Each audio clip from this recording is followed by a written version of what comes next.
All right, Lance, we finished up week 1 of the experiment. Yeah. So I'll share some numbers first, and then we'll see how everything went after that. So we felt like we were wasting our own inbound leads, right? By not having a devoted sales process and follow-up process. So that's what we're trying to fix.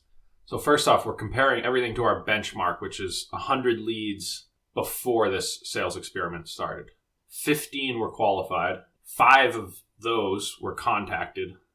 4 meetings were booked. 1 proposal was sent, and 1 customer was closed for a monthly recurring revenue of $3,200 a month. After week 1, 18 leads came in. 5 were qualified. 5 were contacted, therefore, because we've got this devoted process now. 2 meetings were booked. No proposals, no customers yet. So a couple of takeaways that I can see in that. We were 5 for 5 after week 1, right? For 100%, we contacted 100% of the qualified leads. In the benchmark data, we only contacted 33% of the qualified leads. So with the devoted process, we're actually getting in touch with everyone we want to and not missing those opportunities. So that's really good. If you go down to the meetings level, after week 1, we booked 2 meetings out of 18 contacts, which is 11%. So we took it from 4% meetings out of our total leads to 11%. So a good increase there too. So right off the bat, small sample size, just putting in a consistent process and following it, we're getting in touch with more qualified people, or higher percentage of them, and we're getting more meetings from our same amount of contacts. So both of those things are looking good so far. So our benchmark is based on meetings that were booked by the customer without any interaction from me, basically, because I didn't pick up the sales process until they scheduled a meeting. So in this week's data, we had 2 meetings. Both of those were, if I remember correctly, were a result of the outreach. In other words, they weren't booked outside this new process that you've created for us, which I take as an encouraging sign. Interesting. So that means had we been doing things the way we would have been doing things before, we would have had 0 meetings. Correct. So really our website's conversion rate sort of before all this in the benchmark data was 4% of our leads wanted to meet. And now we're trying to influence something above that number. That's a great way to put it. How have those personalized videos been received so far? And there's only been 5 of them in a week, it looks like. They've been really well received.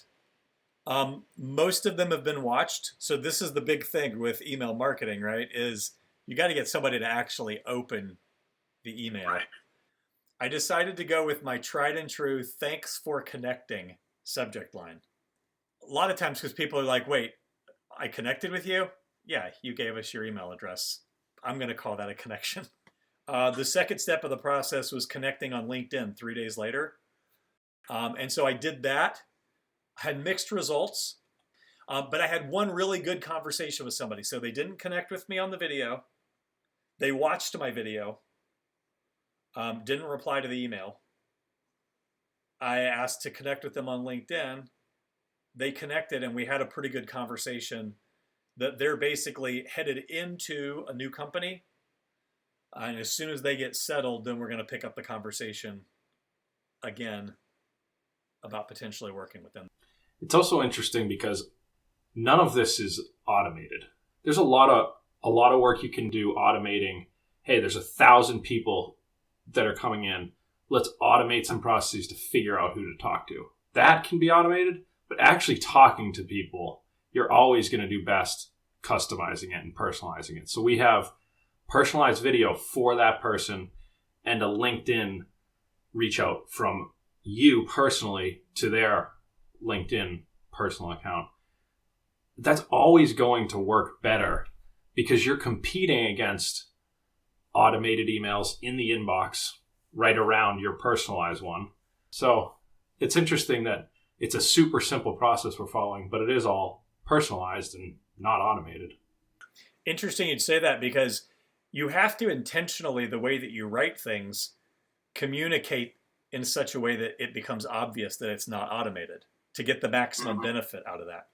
So for instance, even though I'm using the boring subject line, "Thanks for connecting," once you get into the body of the email, I make it very clear this is something I've created for you just now. And then on the LinkedIn Connect message, I take the time to write a personalized Connect message, not just, "Hey, connect with me. I'm from Nectafy. I want to talk." It's more like, "Hey, I saw that you're going to be the marketing person at Passionate People. That looks like a really fascinating company with an emphasis on remote. My agency's been remote for 9 years. I love remote. It would be cool to talk about that sometime and like how you guys do that. Want to connect." It's interesting. It's all pretty manual for us right now, which is fine. We're getting about 100 contacts that become something like 20 to 25 qualified per month. And we're trying to grow that, but that's manageable now to do it manually, and it will be for a while. But we have clients that have 4,000 of those a month. Right. And so you're not going to go look at every single contact.